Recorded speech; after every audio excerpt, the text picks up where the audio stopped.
Bismillahirrahmanirrahim. Assalamualaikum warahmatullahi wabarakatuh. Alhamdulillah wassalatu wassalamu ala Rasulillah wa ba'd. Pemirsa Marhaban TV di mana saja berada, kita berjumpa lagi untuk melanjutkan pembahasan Al-Usul As-Salasah, 3 landasan utama yang ditulis oleh Syekh Muhammad At-Tamimi rahimahullah. Kita masih menjelaskan berkenaan dengan landasan yang pertama, seorang hamba mengenal Robnya. Telah kita sama-sama ketahui bahwasanya arti Rob adalah yang memberi nikmat, yang memiliki dan yang diibadahi. Itu diantara arti Rob.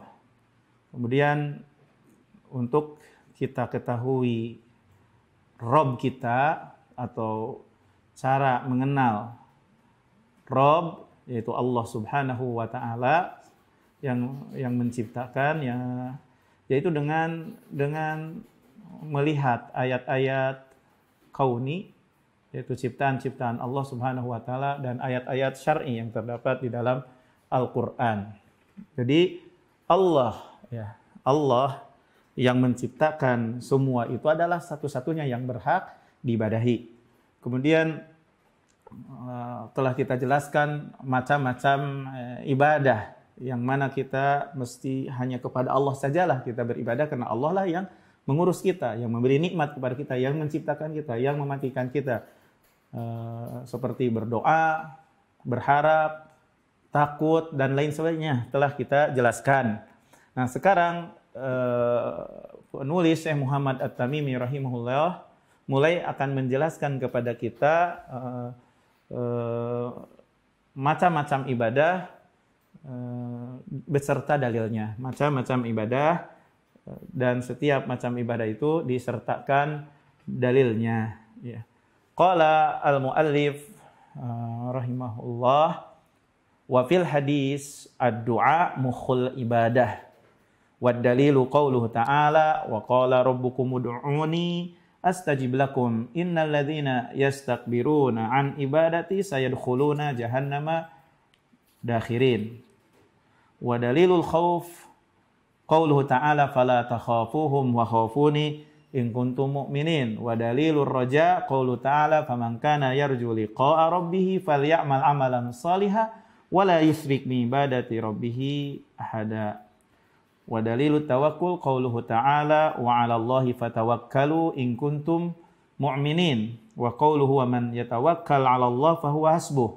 Wa dalilur raghba wa rahba wal khusyu' qauluhu ta'ala innahum kanu yusari'una fil khairat wa yad'unana raghaban wa rahaba wa kanu lana khashi'in. Wa dalilul khasyah qauluhu ta'ala fala takhshawhum wakhshawni. Wa dalilul inabah qauluhu ta'ala wa anibu ila rabbikum wa aslimulah. Wa dalilul isti'anati qauluhu ta'ala iyyaka na'budu wa iyyaka nasta'in. Wa fil hadis wa idza ista'anta fasta'in billah. Wa dalilul isti'adzati qauluhu ta'ala qul a'udzu birabbil falaq, qul a'udzu birabbin nas. Wa dalilul istighatsati qauluhu ta'ala id tastaghisuna rabbakum fastajaba lakum. Wa dalilud dabhi qauluhu ta'ala qul inna salati wa nusuki wa mahyaya wa mamati lillahi rabbil alamin wa minas sunnati la'anallahu man dzabaha li ghairillah. Wa dalilun nadri qauluhu ta'ala yufuna bin nadri. Jadi penulis rahimahullah akan menjelaskan kepada kita tentang macam-macam dalil, dan disebutkan satu persatu dalilnya. Pertama, bahwasanya doa itu merupakan ibadah, salah satu macam atau contoh di antara contoh ibadah yang mesti hanya kepada Allah saja adalah ad-du'a, ya. Salah satunya adalah doa, contoh berdasarkan dalil dalam sebuah hadis, ad-du'a mukhul ibadah. Doa itu adalah otaknya ibadah.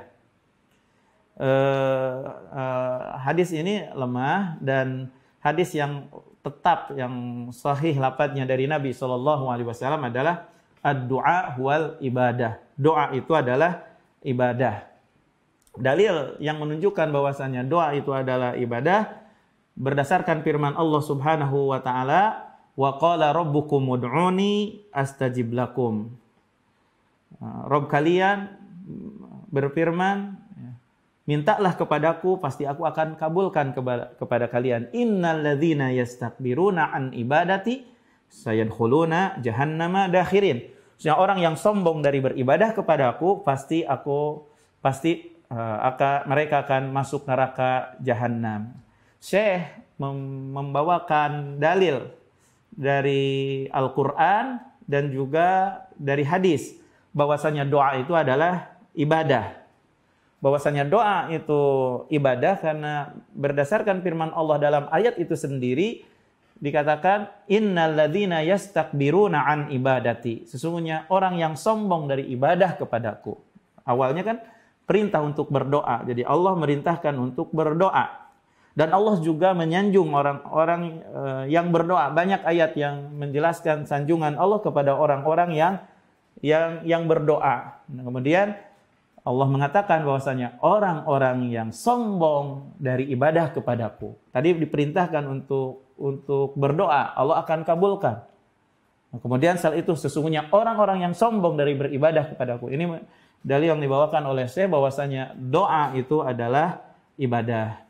Kemudian pemirsa Marhaban TV di mana saja berada, bahwasanya para ulama membagi doa itu kepada dua bagian. Ada doa masalah, yaitu permintaan seorang hamba kepada Allah secara langsung. Ya Allah ampunilah aku, ya Allah sayangilah aku. Itu adalah doa permintaan. Ya.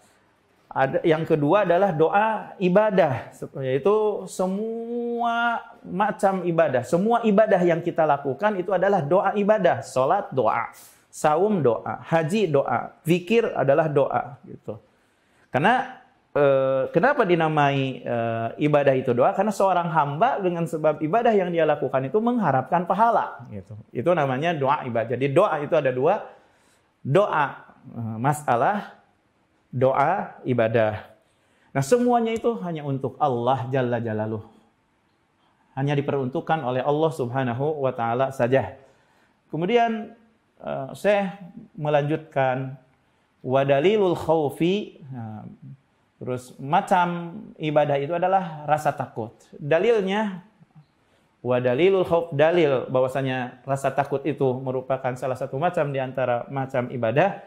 Qauluhu ta'ala, firman Allah Ta'ala, fala takhafuhum wa khafuni in kuntum mu'minin. Janganlah kamu takut kepada mereka, takutlah kepadaku jika kalian beriman. Jadi Allah dalam ayat ini memerintahkan untuk takut kepada Allah. Dan takut kepada Allah merupakan kondisi hati yang paling mulia, kondisi hati yang paling utama. Kan dengan rasa takut mencegah seseorang untuk berbuat maksiat. Dengan adanya rasa takut di hati kepada Allah akan mencegah seseorang untuk berbuat durhaka kepada Allah. Dan yang semakna dengan al-khauf adalah al-khasyah ar-rahbah. Jadi maknanya berdekatan, ya. Maknanya berdekatan. Pemirsa Marhaban TV di mana saja berada, rasa takut kepada makhluk ada beberapa macamnya. Jadi rasa takut itu ada beberapa macam. Ada rasa takut yang masuk kategori syirik.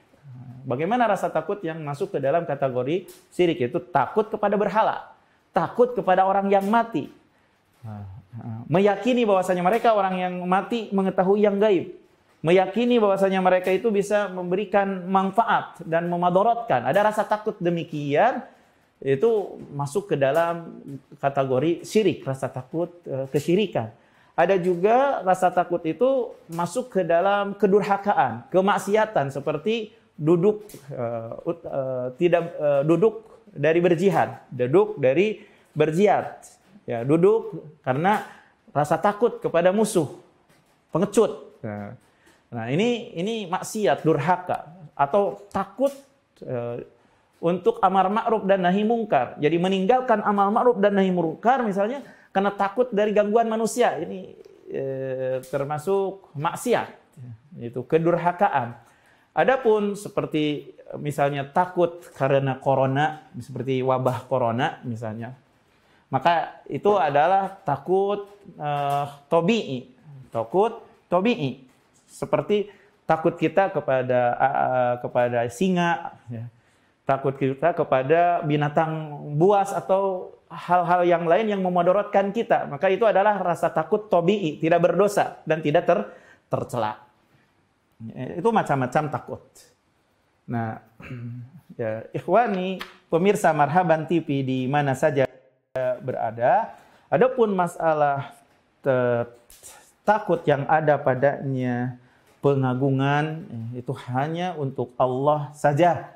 Yang dengan sebab adanya rasa takut kepada Allah akan membuat tercegahnya kita dari berbuat durhaka kepada Allah Subhanahu wa ta'ala. Maka janganlah kalian takut kepada mereka, tapi takutlah kepadaku jika kalian adalah orang yang beriman. Bahwasanya takut itu merupakan salah satu macam di antara macam ibadah. Termasuk macam ibadah juga adalah roja. Wa dalilur roja, dalil bahwasanya ar-roja, berharap itu merupakan contoh salah satu macam di antara macam-macam ibadah adalah berdasarkan firman Allah Subhanahu wa taala di dalam surat Al-Kahf, "Faman kana yarju liqa'a rabbih falyamal 'amalan shalihan wa la yusyrik bi ibadati rabbih ahada." Maka barang siapa yang mengharapkan untuk bertemu dengan Rabb-nya, maka hendaklah beramal saleh dan janganlah menyekutukan kepada seorang pun di dalam beribadah. Roja adalah harapan untuk mendapatkan keutamaan, harapan untuk mendapatkan rahmat Allah, harapan untuk dimaafkan. Itu harapan gitu. Itulah arti arti harapan. Dan sungguh Allah Subhanahu wa taala telah menggabungkan antara dua sifat ini, yaitu rasa takut yang ada dalam hati dan rasa harap yang ada di dalam hati, dalam firman Allah Jalla Jalaluhu, "Innahum kanu yusari'una fil khairat wa yad'unana raghaba wa rahaba." Cuma mereka yang bersegera dalam melakukan kebaikan dan mereka berdoa kepada kami dalam keadaan berharap-harap cemas. Berharap-harap cemas. Jadi roja adalah meminta yang diinginkan, berharap kepada yang diinginkan, yang dicintai. Adapun rasa takut adalah waspada dari yang dibenci, dari yang ditakuti. Ya, jadi rasa takut dari Allah maksudnya adalah rasa takut dari siksa Allah, rasa takut dari murka Allah Subhanahu wa taala. Kemudian di antara macam ibadah adalah pasrah. Memasrahkan hati hanya kepada Allah, memasrahkan semua urusan hanya kepada Allah. Itu salah satu macam di antara macam ibadah. Dalil wa dalilu qala muallif wa dalilut tawakkul qauluhu ta'ala. Dalil pasrah adalah firman Allah taala, wa 'alallahi fatawakkalu in kuntum mu'minin. Hanya kepada Allah hendaklah kalian bertawakal jika kalian beriman. Dan berdasarkan ayat yang lain, wa may yatawakkal 'alallahi fahuwa hasbuh. Barang siapa yang tawakal kepada Allah, maka Allah akan mencukupkannya. Pemirsa Marhaban TV di mana saja berada, Allah Subhanahu wa taala menyanjung kepada orang-orang yang beriman yang bertawakal. Dan sifat orang yang sebenar-benarnya beriman itu adalah apabila dibacakan kepada mereka ayat-ayatnya, akan bertambah keimanan mereka itu bertambah, wa 'ala rabbihim yatawakkalun, dan kepada Rabb-nya mereka bertawakal. Ini sanjungan kepada orang yang bertawakal. Demikianlah yang seharusnya kita lakukan untuk selalu pasrah kepada Allah dan tidak pasrah kepada selain Allah Jalla Jalaluh. Wa dalilur rabbah war rahbah wal khusyu' qaulu ta'ala, innahum kanu yusari'una fil khairat wa yad'unana raghaba wa rahaba wa kanu lana khashi'in.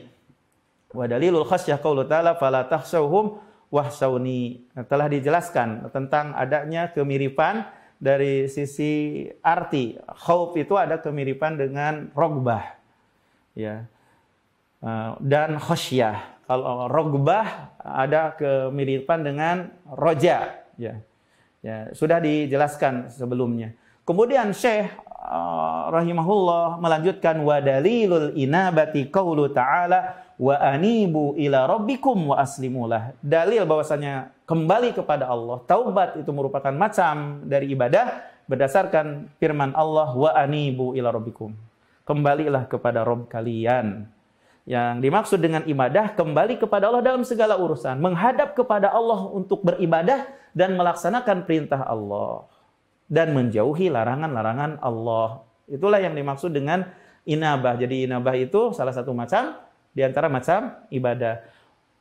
Dan di antara macam ibadah juga adalah al-isti'anah, minta tolong. Dalilnya firman Allah, iyyaka na'budu wa iyyaka nasta'in.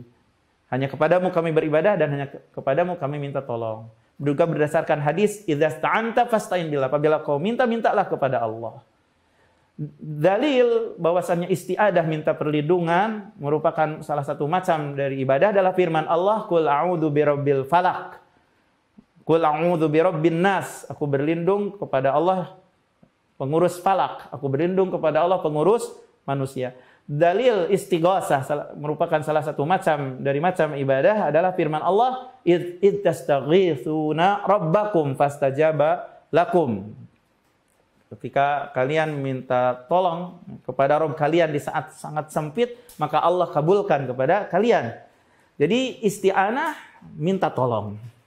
Iyyaka na'budu wa iyyaka nasta'in. Minta pertolongan kepadamu ya Allah. Isti'adah, minta perlindungan, minta penjagaan. Aku berlindung kepadamu ya Allah. Istighosah adalah minta pertolongan di saat sempit sekali. Nah, ya, itu termasuk salah satu macam di antara macam ibadah berdasarkan dalil dari Al-Quran. Dan di antara macam ibadah adalah menyembelih. Untuk mendekatkan diri kepada Allah. Untuk mengagungkan Allah. Nah, bahwasanya menyembelih itu salah satu macam di antara macam ibadah. Dalilnya adalah Qul inna salati wa nusuki wa mahyaya wa mamati lillahi rabbil alamin. Katakanlah oleh Muhammad, salatku, ibadahku, hidupku, matiku hanya untuk Allah Rabb semesta alam. Ya, makanya dalam ayat yang lain Allah berfirman, fasalli rabbika wanhar, hendaklah kamu salat untuk Rabbmu dan sembelihlah. Ini dalam satu hari. Ketika setelah salat Id langsung menyembelih kurban. Menyembelih kurban. Nah, di antara dalil yang menjelaskan bahwasanya menyembelih merupakan macam ibadah dari sunnah, la'anallah man dzabaha li ghairillah. Barang siapa, laknat Allah, kutukan Allah bagi orang yang menyembelih karena selain Allah. Penyembelihan